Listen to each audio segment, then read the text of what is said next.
By request of the meeting organizer, this meeting is being recorded. Be recorded. For anyone who misses it, you can tell them that a link to it will be available on our homepage. Good morning again. This is the Arts Education Program webinar for NYSCA. I'm Christine Leahy. I am the Program Director, and I am joined by Orin Chait. I'm the Program Officer. So first, a couple of housekeeping items. This webinar is going to focus on new applications submitted this grant cycle. So that's for fiscal year 17, which is activity taking place between January and December of 2017. Our application deadline for the year will be announced soon. Just keep an eye on your inbox. This morning, we're going to spend some time reviewing the arts education guidelines, looking at our categories and eligibility requirements, and sharing some tips for successful applications. This call should be muted for participants, and we've set that up, but if you happen to discover a loophole, please don't unmute yourself or say anything. After we present the information on the program, we're going to be answering questions via the chat feature of this webinar. So you can text us some chats at any point during the presentation, and at the end, we will answer all the questions. We will be able to see your name, but we won't announce it, so feel free to ask anything. So let's move on to a little bit of an overview of the program and the application process. The first thing you'll want to do is read our guidelines, and you can see those on our website. The first step towards a strong application is reading the guidelines thoroughly. Please familiarize yourself with the requirements of the category you're applying in. You want to read the application questions and support materials. We encourage you to keep a copy of these guidelines with you as you proceed through the other steps. So the basics are that we support arts and cultural nonprofits offering hands-on sequential arts instruction in any arts discipline. And this is either in partnership with public schools or in community-based settings. And such classes must be led by professional paid teaching artists. We are committed to nurturing the creativity of all New York citizens, and especially the learners and leaders of tomorrow. And we believe that the arts are intrinsically educational. Today's webinar is going to highlight the following arts education categories: general support, K-12 in-school learning, community-based learning, and services to the field. We do also have a regrants and partnerships category, and that is invitation only. So in the K-12 in-school program category, we will fund the following. We fund cultural organizations that work in partnership with public schools and public school arts teachers, providing in-depth, sequential, and sustained hands-on art-making experiences. We also fund cultural organizations that are required to apply with an identified educational partner, such as an individual school, a group of schools, a district, or a BOCES. Projects can incorporate one or more clearly identified art form. Projects may enhance learning in the arts or non-arts disciplines, but must place the arts at the center of the learning experience. The project should reflect a collaborative relationship between the arts organization and the school, and between the participating artists and school-based teachers.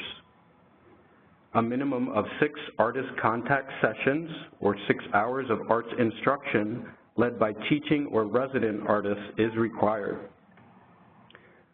Longer-term projects that provide students with 10 or more sessions with the artists are the preferred standard. Programs should occur during the regular or extended school day when a certified teacher is in attendance, but not as part of a recreational after-school program. All participating teaching artists or artists in residence must be compensated. Okay, and then in our community-based learning program, bear with me here, we give support for ongoing arts activities in community or non-school settings that provide in-depth sequential and sustained hands-on art-making experiences to learners of all ages. Participants may include children, adults, families, and lifelong learners, including seniors. We can give support to non-arts organizations who are working in partnership with arts organizations and artists in this category. We require a minimum of 8 consecutive sessions offered to at least 8 to 10 participants, with the preferred standard again being 10 sessions. Classes must be open to the public, and if an arts activity takes place on school grounds, it must be offered outside of regular school hours and not as part of an extended school day during which the presence of a certified teacher is required. We don't support one-time or drop-in classes. Applicants who are conducting projects that are entirely supported by income from student tuition may apply only for scholarship support in this category. So the next category, services to the field, is designed to support innovative projects of a statewide or regional scope and significance, which support the development of the arts education field. Projects funded through this category must provide tangible services to multiple organizations statewide or within a specific region or regions. Projects must focus on building the capacity of cultural organizations and the field in general to engage in arts education and lifelong learning partnerships, or improving the practice and knowledge base of the arts education field at large in New York State. Funding may be requested to support professional development for field-specific capacity building within multiple organizations. And then in our final category, general support, we offer support for organizations who are doing ongoing work with a primary mission in arts education. They must be offering programs like those described in the previous categories. So if you just listen to K through 12 and community-based learning and services to the field and you're saying, well, I don't offer anything like that, so maybe I want general operating expenses instead. Unfortunately, this is not the right approach. We're still supporting the same type of model in general support, but it's just for organizations that are doing basically nothing but arts education. Also, to apply in this category, you must have salaried administrative staff and must have paid teaching artists. So broadly, additionally, in all the categories, we aim to support programs that address the following priorities. They deepen and broaden the general public's knowledge, experience, and participation in the various arts disciplines. Projects that take place in a rural and underserved community with limited access to arts programming. And projects that apply state and or national arts learning standards to community arts education programs, the Common Core Education Standards, which is listed on our website, and the New York State Arts Standards. Okay, a few words about support materials. Again, we encourage you to go look deeply at the category you plan to apply in by reading all the application questions and looking at all the support materials that you will be expected to submit. All this information that we're bringing up on the screen is public on our website if you go to Program Guidelines and then select Arts Education. So I just wanted to highlight 2 of the pieces of support material that we tend to get a lot of questions about. For categories that require a lesson plan, what we want to see is a written plan for a single class. We'd like you to identify the age group of the students and the point in the class sequence. So for example, 2nd grade, this is the 2nd class in their 20-class session. And then we want to see a listing of the goals and the activities for that day. In terms of the video, this is a really important piece of the proposal because this is where our panel reviewers really get to be a fly on the wall and see what your program is like. So we don't want anything fancy. It doesn't have to be or shouldn't be highly edited or produced. It's something that you can do on a cell phone video. We want to see 3 minutes of class time, preferably not a final performance, where we can get a sense of your teaching artists interacting with the students and also a sense of the students' work. We also want you, like with the lesson plan, to identify the age group and the point in the class sequence that this is taking place. So now we're going to take a moment and actually look at a video that is hitting all those notes. This is a great sample from our grantee Magic Box production.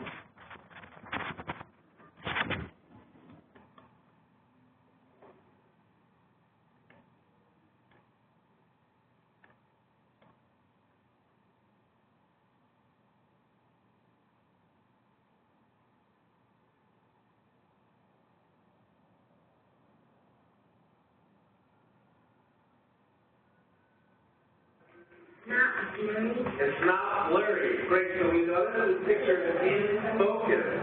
Her face is sharp, right? And that helps us really notice everything that's in the picture. But is there any part of the picture that's not in focus? Yeah. The ground, right? What we call the background is not in focus. And she noticed that the foreground, her face, is in focus. So the head becomes the foreground because we already said it's taken from a bird's eye view. So the top is what's in front, right? And then we also said you notice that the background, the lower, is out of focus. So can anyone just tell me, raise your hand, look at this picture, and then this one. Raise your hand, which one do you look at? This one? Or this one?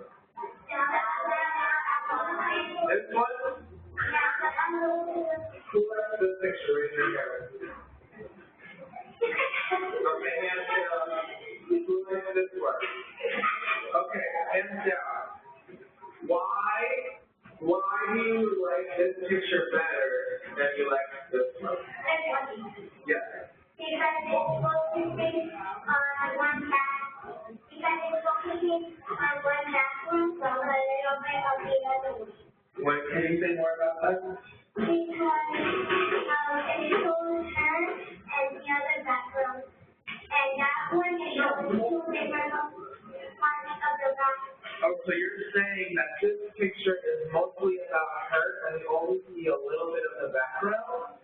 Whereas in this picture, we see her and she's also in focus, but there are also a lot of other things happening in the background. So this photo really focuses on the person, whereas this one's a little more complicated because it has other things. We have time for one more observation. Why do we like this photo? Why is we can say more successful than this one? Yeah, you. Right, we know that it's in focus, this one.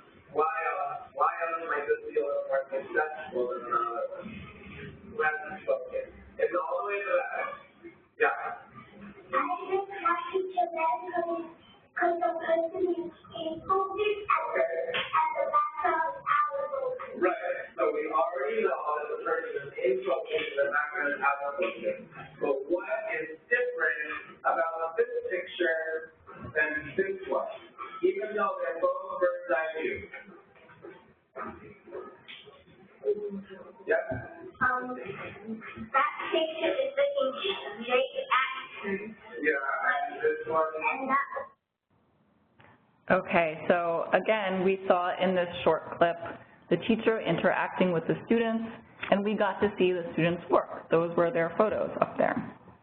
So on a technical note, you can't upload videos themselves in Grants Gateway with the application, but you will be asked to paste links into a Word document to YouTube, Vimeo, or your own website and upload that. Also, if you want to go more in-depth about what makes a great video, NYSCA will be offering, in partnership with Magic Box, a session at the face-to-face conference this year on making a good video.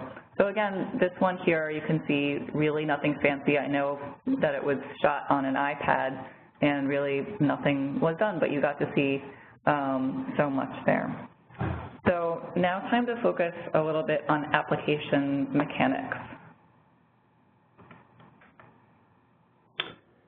Okay, so to apply this here, you're still going to need to be pre-qualified in the Grants Gateway.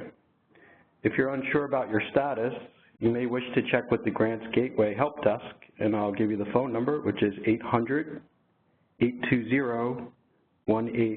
You're going to want to have a copy of your 990 form, your CHAR 500, and your recent audit, which is due annually. If you don't know what we're talking about, please go to the Grants Gateway website and follow the steps. To create your vault, you're going to want to do this now, as it does take some time, so please don't wait. You're also going to need to register on the NYSCA website. This procedure has not changed from the past. You'll go in and you'll update your profile, your organization's budget, then provide a brief descriptive and financial information about your application. Returning grantees must have all of their fiscal year 16 final reports completed. And if you're new to NYSCA, you'll just click on the New User Start Here button on the top right. If you're continuing a multi-year grant term from fiscal year 17, registration is the last step you'll do this year. Okay, and that's actually the fiscal year 15 final report that you need to have completed. It is confusing with so many balls in the air. So for those of you submitting the full application this year, you will be doing that again in Grants Gateway. This is where you're going to be answering narrative questions. You're going to download a project budget here and fill it out with all your projected income and expenses, and you'll upload it back to the site. You'll also upload all your support materials here. And then the final section of Gateway has to do with what your contract would look like if you were to receive a grant. We ask that you please keep these sections very brief because the panel does not review them. So you will be asked to provide your work plan period. This is January through December of 2017. You will give a summary, which is your project description. You can copy it and paste it from what you provided in your NYSCA website registration. You'll be asked for organizational capacity, and here we want a brief description of your staffing and organizational strengths. Just a sentence. For example, our organization has 5 staff members and operates 3 programs. You'll be asked for an objective. You can title it something very simple, like the XYZ organization objective. And then you have to fill in something, again, we ask for no more than a sentence or so, about what you plan to achieve with funding. For example, we will run our in-school program. You'll be asked for tasks. You can title it something simple, again, XYZ organization's tasks, and then fill it in with a sentence about what you have to do to meet your objectives. For example, we will plan and execute the arts residencies with teaching artists at each school. And then the final part of this section is the performance measure. You can title it XYZ Organization Performance Measure, and give us a sentence about how you're going to measure your success. For example, we will serve 500 students in 3 elementary schools. Finally, there is an expenditure budget in this section of Gateway. So as opposed to the project budget, which you download and complete and re-upload, this is directly in Gateway, and it's not a complete budget. You are only asked to put in here how you would spend your NYSCA grant if you receive one. So for example, you might be spending your NYSCA grant on teaching artist fees. That's where you'll place this information. Remember that all these sections I just covered, the work plan, the summary, organizational capacity, objectives, tasks, performance measures, and the expenditure budget populate your contract and are not part of what our grants review panel will look at. We are going to be offering tutorials on navigating Gateway, so please stay tuned for those for more technical help on how to proceed in this system. So at this point, we would like to open it up for questions. Anyone can text us some questions using the chat feature. We'll be able to see your name, but we will not announce it. And so you can ask us anything that you'd like about the application process, our guidelines,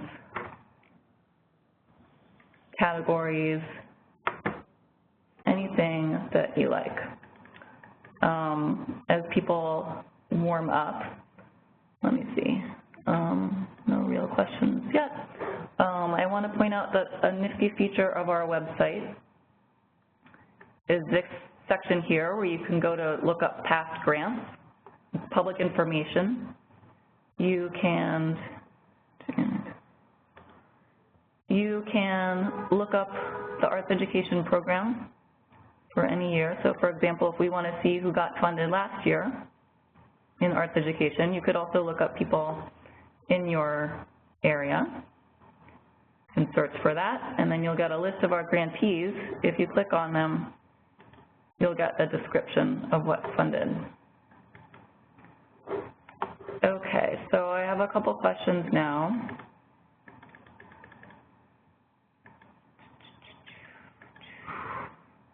A couple people are asking about deadlines.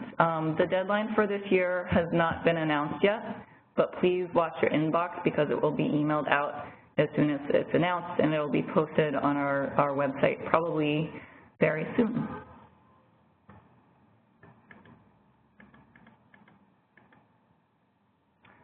Someone asked, can you show us with the pointer where the forms to download and upload to Grants Gateway are? Unfortunately, I cannot do that in this webinar because the system is still being updated and worked on, so I actually can't get into it now, but please know that we are going to be offering tutorials like this one and other types of tools for navigating Gateway, so that type of information will definitely be out there.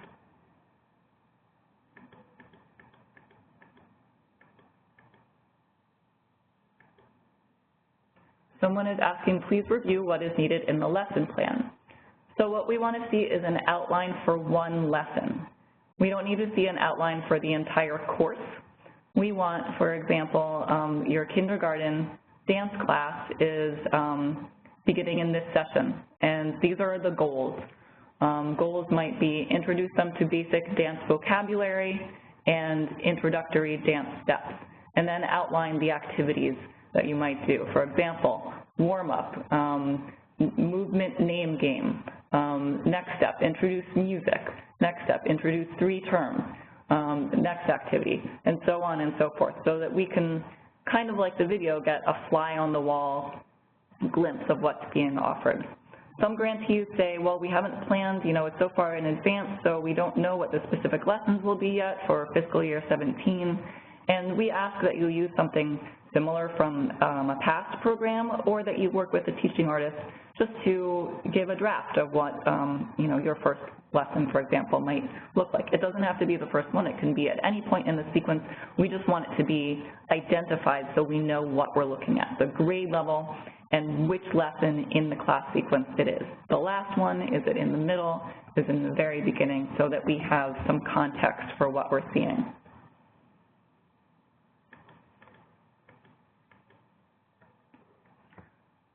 I have a question here. Can you apply for multiple categories such as arts education and operating support? So the answer is you can make 2 requests to NYSCA as a whole.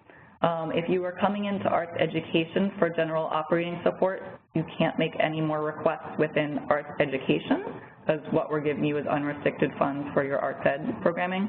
But if you had another eligible program, perhaps you also have a professional dance season that you're offering, you could also apply to the dance program. So you can make 2 requests to NYSCA for programmatic things, and you can make 1 in arts education if you're applying in general support, and it's possible that you would have 2 requests in the project categories in arts education. For example, if you have a K-12 program and you have a community-based learning program, you might want to make 2 applications. But if that were the case, I would also consider just coming in for general support where you can talk about all of your programs. Also, just another note on this, that we do have some categories that are exempt from the 2 request limit, and those include sponsored artist categories and the facilities program and the regional economic development program. There's a list of all these exempt categories on each of the program guideline sections on the website.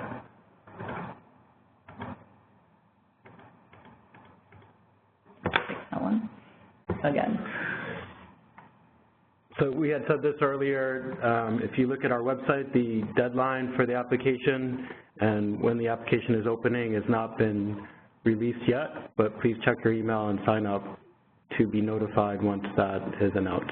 Yeah, lots of people are asking about this, so we're just making sure the info is out there for anyone just tuning in. Someone's asking about, is NYSCA using the Cultural Data Project? No, we are not. And they see NYSCA's name there at the website. That's interesting. I wonder if it's the Department of Cultural Affairs or perhaps another state entity, but we are not requiring it this year. Someone says you only have to register on Grants Gateway once and then you are in their system. Yeah, once you've established a profile there and your document vault for your pre-qualification and everything, it's not going to go away. So you would be using the same password and login that you've used in the past.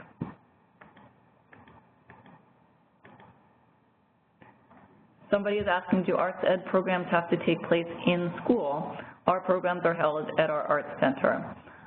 So if you're applying in community-based learning, no, absolutely they do not need to take place in a school. The assumption is that they're probably taking place in a non-school, and if they are in a school building, it has to be open to the public.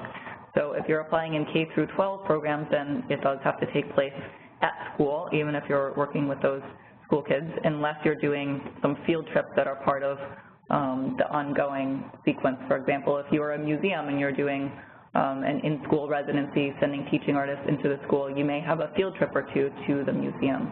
And we would want to see that either those sessions with the museum included hands-on art making, or that if you were just looking at things in that field trip, that it didn't count towards your minimum of 6 and preferred standard of 10. Somebody is asking about the video. Can it be of a performance and student interview, or does it have to be in the classroom? We really want to see in the classroom. A student interview is nice, a performance is nice, but it doesn't give us the kind of 360 view that a portion of the class would. If you want to do some editing and you really want to show some of your final performance, that's fine, but I would mix it within that 3 minutes with some classroom time. Student interviews really don't show us much, so I really don't recommend using those. Is there a checklist or similar document that we can use to ensure that we've completed all necessary steps in applying for a grant? Your first checklist is the guidelines, so all those documents I was pulling up earlier, where I was going to program guidelines, and then arts education, and then clicking on the relevant category that comes up like this. This is your first checklist. So, for example, at the bottom here, it gives you all the support material that you need to submit. And above it, it lists all the questions. So you can, even though the grant portal is not open yet, you can begin work on your applications because you can write the answers to questions in a Word document, and you can assemble these support materials. Once the portal is open, we will also have guides for using Grants Gateway so that you're not forgetting anything in Gateway. But the basics are here.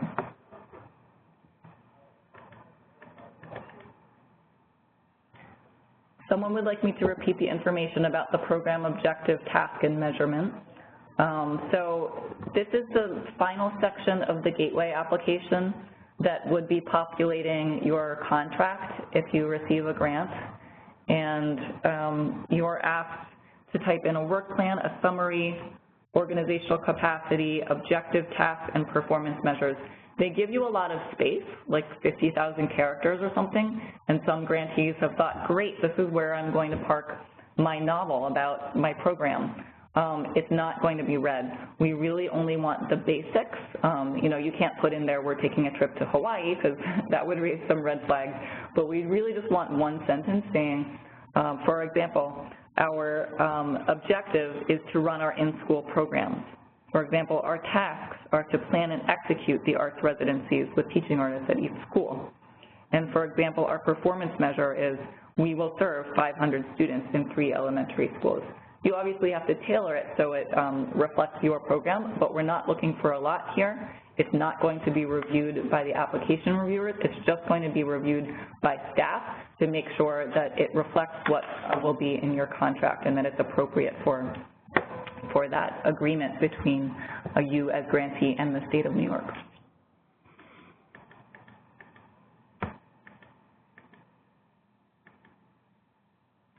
Someone is asking, has NYSCA removed the category project support presentation? I believe we have that in other program areas, such as the presenting program, the dance program, the folk arts program, but it's not something that we have offered ever in arts education. So if you are, for example, an organization that gives presentations to schools, like say you give concerts or you host field trips from schools, that's wonderful, but it's not part of what we can support with our limited funds. What we support is really the in-depth, sequential, hands-on class model. Someone asked, we were awarded general support last year. Can we apply for general support again this year? First, I would say check the term of your award. Generally, general support is given as a multi-year award, so you may not have to apply again this year. If you are coming back for a subsequent year of your multi-year term, all you have to do is the registration step on the NYSCA homepage, okay? You don't have to submit all this stuff. If you log in here, then you'll see where you are in your multi-year term. So if it says, you know, fiscal year 16 was 1 of 3 or something like that, you don't have to apply again. But we do see general support and other categories here as potentially sources of ongoing support, so there's no restriction such as you can apply for 3 years and then you have to take a break or something like that.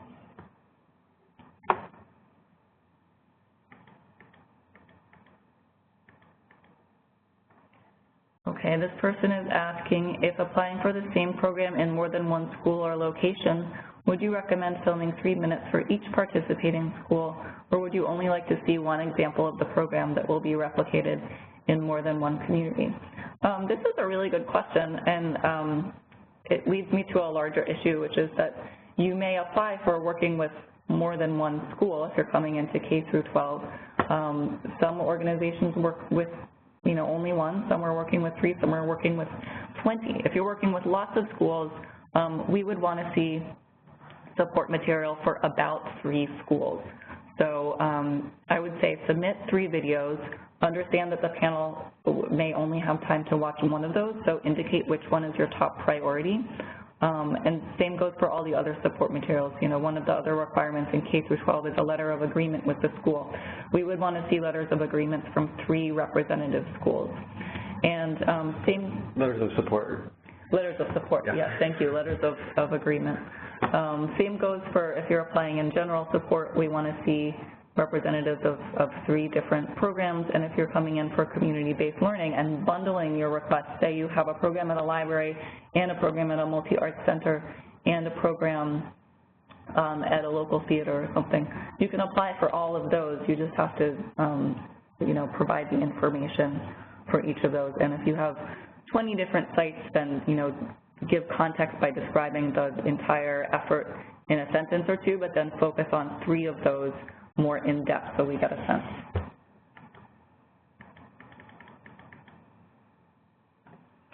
Somebody said, last year we tried to upload 5 bios and only one of them loaded. How can this be avoided? This is a Grants Gateway technical issue, so you should all know that in the upload section of Grants Gateway, each box will only accept 1 document at a time.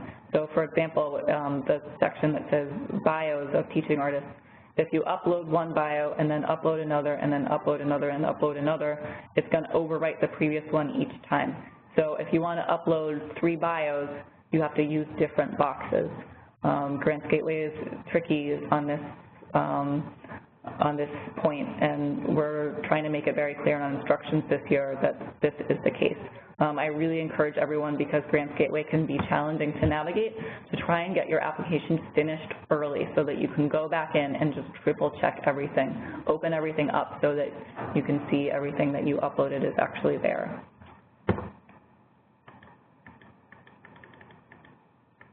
How much time will we have to complete the applications once they are open on the Grants Gateway? It'll be at least a month once the portal opens. But again, you can get started now by looking at the guidelines, starting to answer your questions in a Word document, getting your support material together, and so forth.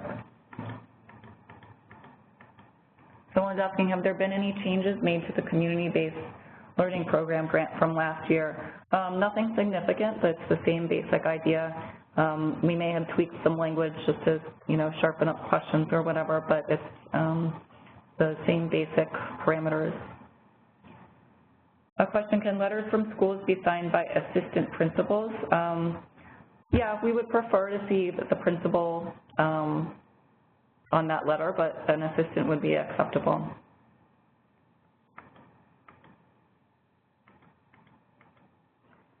Somebody's saying they're only able to call in, they can't view it. So I would try, going back to the email invitation and following the links there, but also know that this is being recorded. So you can link back to NYSCA's webpage, and there's going to be a link where you can, live this whole webinar all over again if you want to, or send it to someone else or something. Does this year's application look the same as last year? It's going to look very similar. The layout's going to be similar, where once you open Arts Education in Grants Gateway, you're going to see a long, long list of questions, because it's going to have the questions for each category. And you're going to need to find the questions for the category that you're applying in. We're trying to do a better job of labeling it so that it's easier to identify which questions you want to answer, but it's going to have a similar look. Does NYSCA have a preference between general operating support and project support? No, NYSCA doesn't. We offer both because we recognize that there's a need in both areas. So it's really a matter of determining which is the better fit for you. General operating support tends to be a good fit for organizations that their mission is related to arts education, and they're offering a lot of programs that are fitting our model of sequential in-depth classes. And also in this area of support, we go a little bit more in-depth into the institutional side of things, because it is unrestricted support. So, we're going to look a little more deeply at your planning, your board, and things like that. Project support's more focused. So if you're an organization that does lots of things and you have one arts education program, this is the place to come in, because you can seek support for your other programs elsewhere. Or if you feel like, for whatever reason your program is your strongest suit and you don't want to go into everything else all that deeply, then you can, have a more focused application and project support. So those being the K-12 services to the field and community-based learning opportunities. Somebody's asking, our Red Seed grant funding is ending. Can we apply to have that funding continued in the museum category? That's a question for the museum program staff. I would give them a call. You can find their information here. Kristen or Fabiana would be happy to email or speak with you.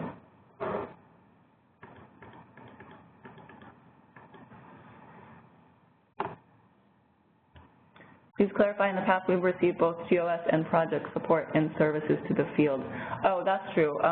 Yeah, I'm sorry if I misspoke about that. Yes, it is possible if you're applying in services to the field to have a second request along with general support. But if you're getting multi-year general support, you can't also apply for project support, that meaning K-12 or community-based learning. So if you're getting general support in arts ed, you can't also apply for community-based learning or K-12.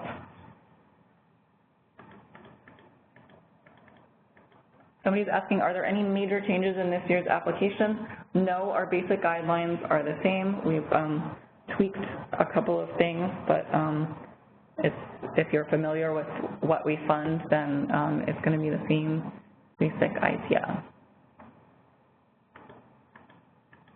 And someone else helpfully suggested answer to the Gateway Bio resume question, just put them all in one document. Yes, that's a great idea. So if you have 3 resumes, just put them all together in one document and then upload that, and then that's work for you. I'll take this one.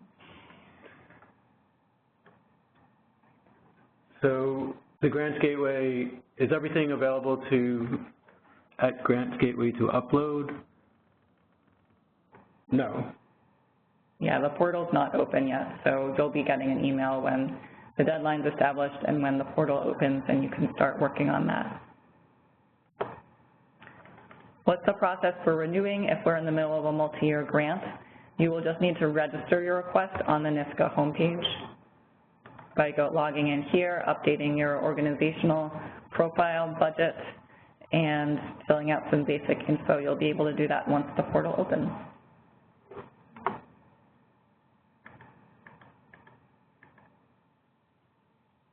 Someone's asking, because we are applying for a community grant for the first time, we do not have video or support from a previous program. How do we handle this? This does make it more challenging to evaluate your program. I would submit whatever you may have. If you have some photos, you can submit this. You may say somewhere, you know, in the support materials question in the narrative, you're asked to list everything that you're submitting. Please just note here that you don't have a video and the reason for that. But again, sometimes it's not going to make you necessarily ineligible. It's really a case-by-case thing. If you're missing a critical support material piece like this, there are instances where the panel says, well, from everything else they've submitted, it's clear that this is such a strong program. Or they may say, you know, from everything else they've submitted, I really can't tell what this program is like, and without the video, it's really hard to say this should be funded. So it's really going to depend on a couple of factors, but that's how I would handle it. Just explain why you don't have one, submit anything, any visuals that you do have.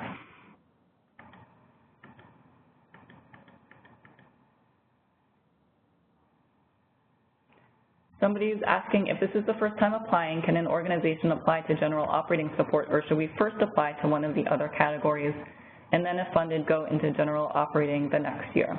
It's really up to you. There is no restriction.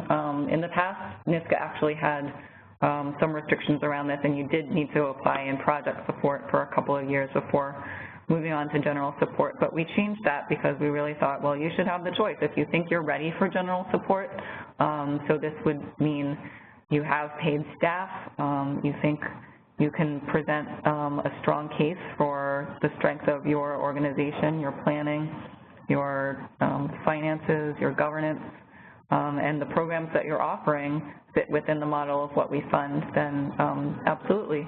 But if you would prefer to start with a project area and focus your application a little bit more, then it's up to you. Coming in for general operating, by the way, does not necessarily mean you get more money than you would in a project category. The funding amount is determined by a couple of different factors. Primarily, it's determined by the ratings. So our panelists, our peer review, are going to rate each proposal on our 3 criteria. Those are artistic and programmatic quality, managerial and fiscal competence, and then service to the public. It's a scale of 1 to 9. So the higher you are to 9, the more likely it is you would get the amount that you request. And then as we go down the list, lower scoring numbers would get, you know, a less and less amount of, lesser and lesser amount compared to what they are requesting. We also take into consideration a couple other factors like the size of the organization's budget, their location in the state, and of course our budget. So all that to say, you know, don't think that you can come into general operating support and automatically qualify for more funding.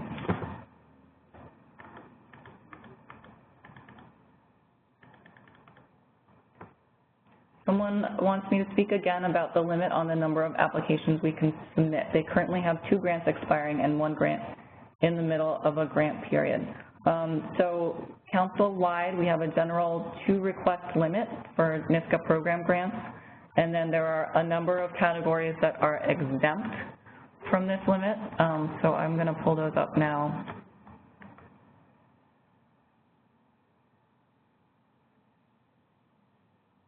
These categories right here, architecture and design independent projects, et cetera, are the ones that are exempt from the 2 request limit.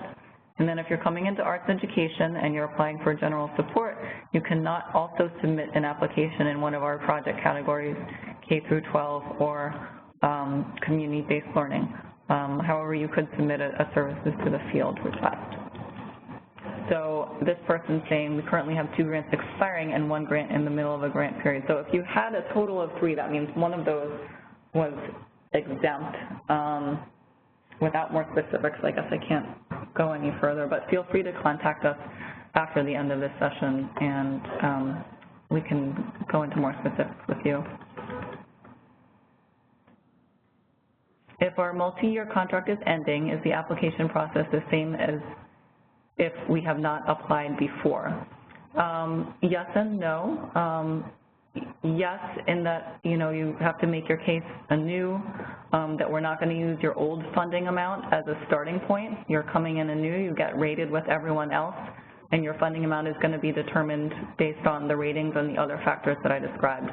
So it's not based on history as once upon a time it was.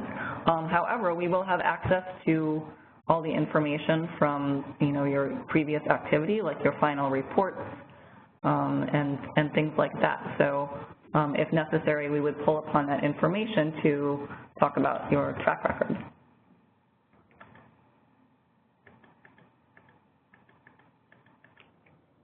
An applicant is asking, our art school has sessions that run throughout the year. However, we break down classes into 4, 6, 8, or 10 sub-sessions within an A, B, or C session. Does this satisfy the minimum of 8 sequential sessions, or should we be organizing all our program offerings a session, an A session, B session, et cetera, to a minimum of 8 sub-sessions? So it sounds like you have some class sessions that fit our minimum of 8 and some that don't. So I would apply to us for the classes that fit our minimum and focus your application on those. If we receive a grant but it's not sufficient to support the particular program or school for which it's been requested, can it be used for other programs or schools? Absolutely not. If you receive a grant, it can only support up to 50% of that project's costs. And usually our grants are at a far lower percent. Some of what we will be looking for in your application is your ability to raise other funds towards this program. Funds can come from individuals, grants, foundations, corporations, or a school if you're partnering with a school. In fact, we want to see the school give some sort of financial commitment towards a K-12 program. It may be very modest, but even if it's $500, it kind of depends on the context of that school. If it's a Title I school in the Bronx, we may understand that it does not have lots of extra funds. But if you're partnering with a school that comes from an area that has means, we may expect, a contribution from the school to reflect that.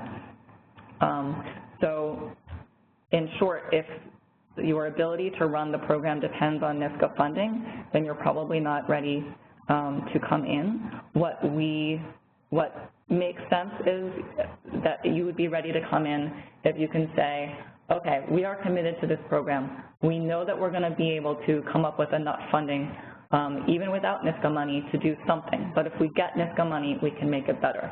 For example, well, we're going to offer this 10-session school program no matter what. And if we get NYSCA funds, we're going to be able to make it a 15-session program. That's the kind of approach that finds success. But if you come in and you say, without NYSCA money, this program is going to fall apart, then it probably won't be used. Or if you say, it will, we'd use it for something else, well, that's, not something that would be appropriate for creating a contract with the state for, because that's when you get a grant, it's a contract for the state, and you're contracted to do the program that you described in your application, so you just can't shift it. If for whatever reason, we understand that things happen, and so there are some cases where programs change, and in some cases it's appropriate to return funds because you're not going to be able to go forward with a program, and that's okay. That happens from time to time. There are other changes that may happen.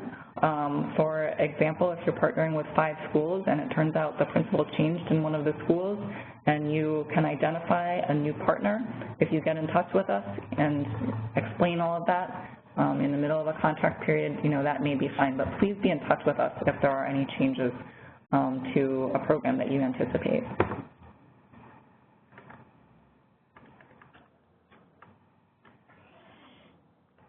It says, please provide your contact number again. Our contact information is on the website here.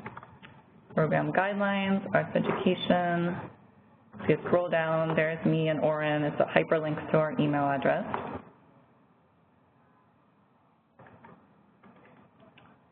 Question here, we are in a very rural location and sometimes our enrollments are under 8. Does that eliminate us from our SED funding? I think it depends on the size of your budget and how much activity you're applying for. If you're applying for just one class and the enrollment is under 8, then I'm not sure if, you know, we would look at the budget. So our minimum grant amount is $2,500, which means your minimum budget would have to be $5,000. And we would look at whether, you know, the budget for this class really would be $5,000. But if you're applying for a number of classes and can bundle together a bunch, then that may make for a more compelling case.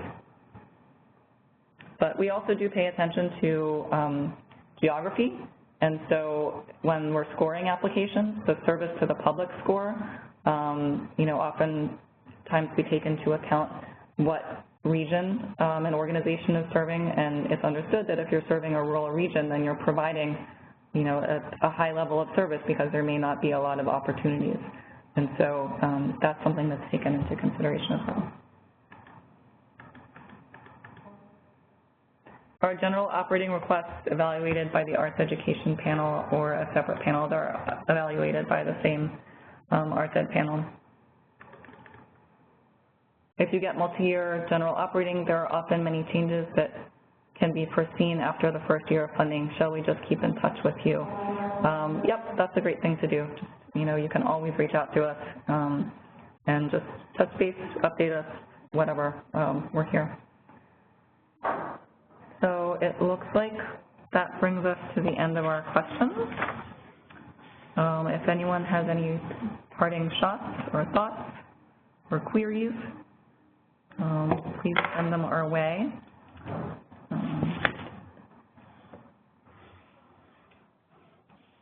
We should maybe also mention that you are eligible to apply in this category as a sponsored organization.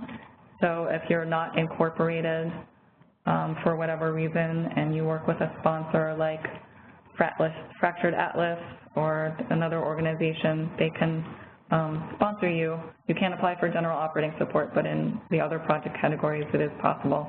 It's not possible to come in as a sponsored artist here, so you couldn't say, well, I'm a teaching artist and I want to present this great program with the school.